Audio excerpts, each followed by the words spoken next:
Hi everyone, and welcome to today's session where we will be focusing on digital sustainability within the AEC industry and on behalf of a client as what a mechanical electrical engineer as a consultant would utilize the sustainability tools, even down to a contractor.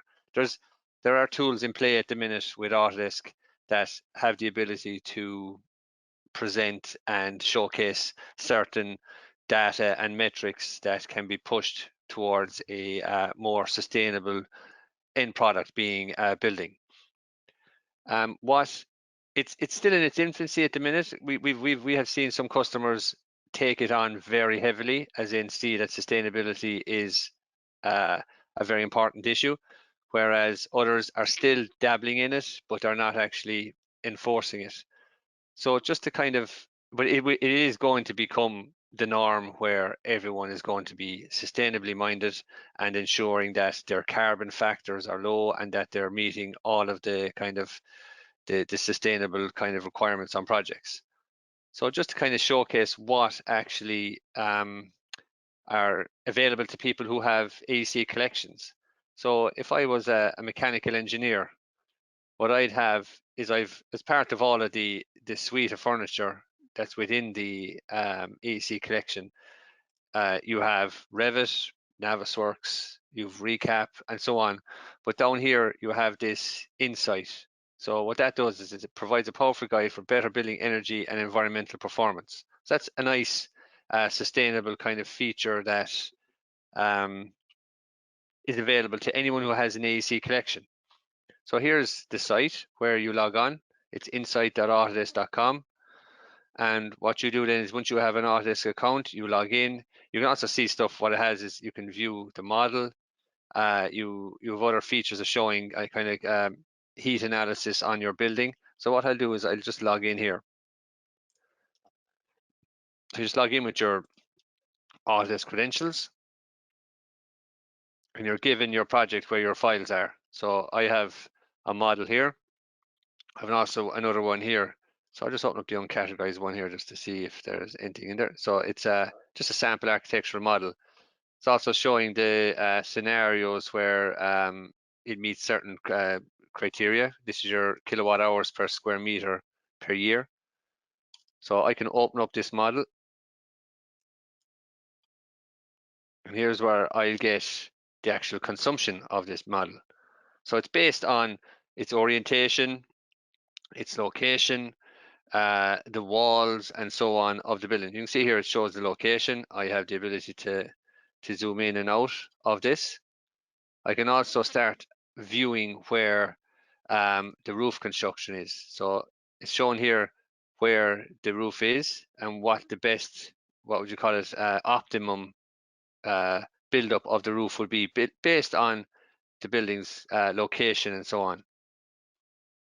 Let's go back in again. You can see the model's history from different versions. You can scale up on that and see how that works. It works off of the window and kind of different analyses as well. So you can see a lighting analysis. If I have a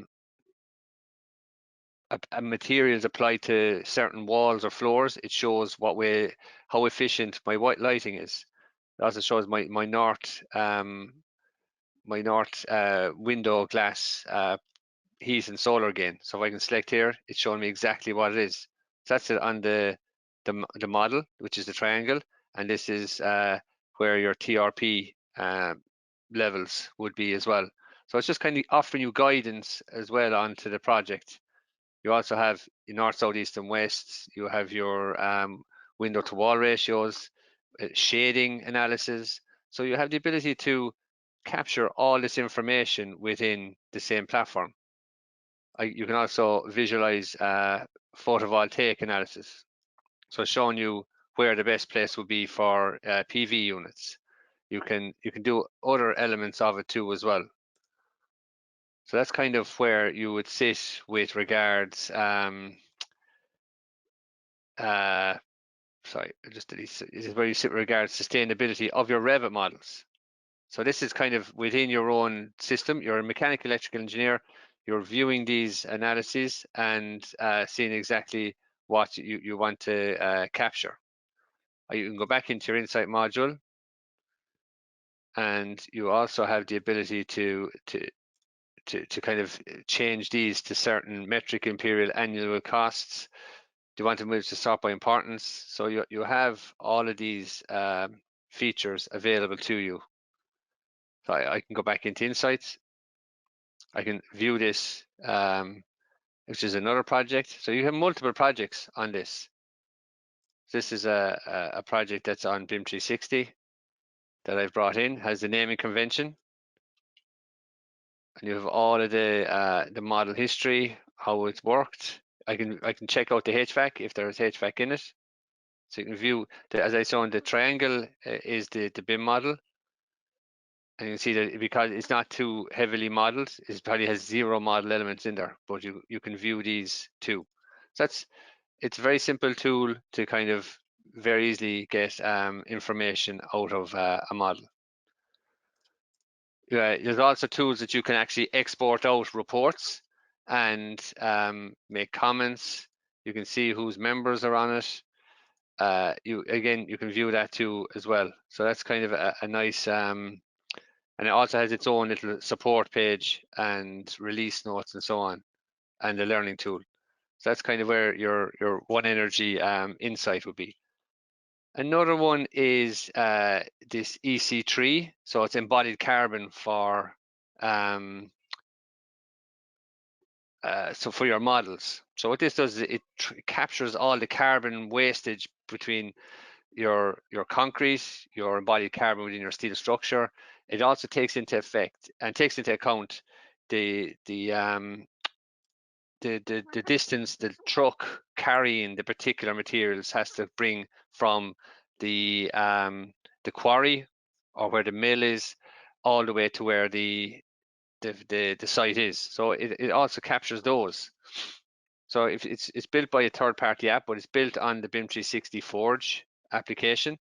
So all you do is you kind of sorry, I just log in here so I can open up the link.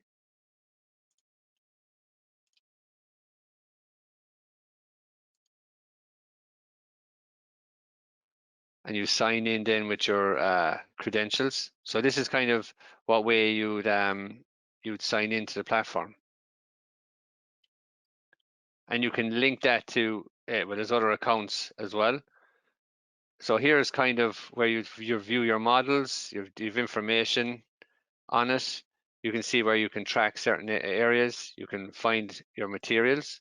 So if I want to see if ready mix, here's where you patch where your materials are. So this is all preset, but you can say your concrete is ready mix cement grout, and you can populate information about that. So you have all of your compressive strength, the geography where it is, and at the end of that, then you have the ability then to kind of I can change here my usage. So you're populating all of this information and data within the platform. So you can see here, this is the embodied carbon by country. So concrete countries, non-concrete countries, and you download your CSV file within that. So you can view your buildings in here. If you had buildings, they'd be there. Any buildings that have been shared with you, you can view. So this is kind of a nice part, and you can link these to BIM 360 projects. You're not disassociating yourself from the project. So it can all go down to the likes of concrete, masonry, steel, your wood, all like openings would be your glass panels. You can tailor these as well, and certain extrusions. So it's a